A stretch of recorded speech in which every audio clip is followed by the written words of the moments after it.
नमस्कार. आज आपण सप्तचक्र ध्यान साधनेबद्दल बोलणार आहोत.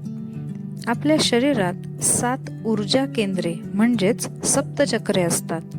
ही चक्र संतुलित असतील तर मन, शरीर आणि आत्मा यांच्यात समरसता निर्माण होते.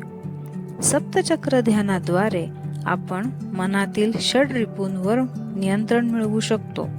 ध्यान करताना प्रत्येक चक्रावर लक्ष केंद्रित केल्याने अंतर्मन शुद्ध होते आणि सकारात्मक ऊर्जा वाढते.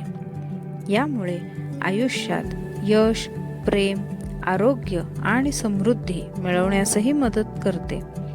नियमित ध्यानाने आपल्यात आत्मविश्वास आणि स्थिरता निर्माण होते. तर मग आजपासूनच सप्तचक्र ध्यानाचा अभ्यास सुरू करा आणि आपल्या आयुष्यात सकारात्मक परिवर्तन अनुभवा.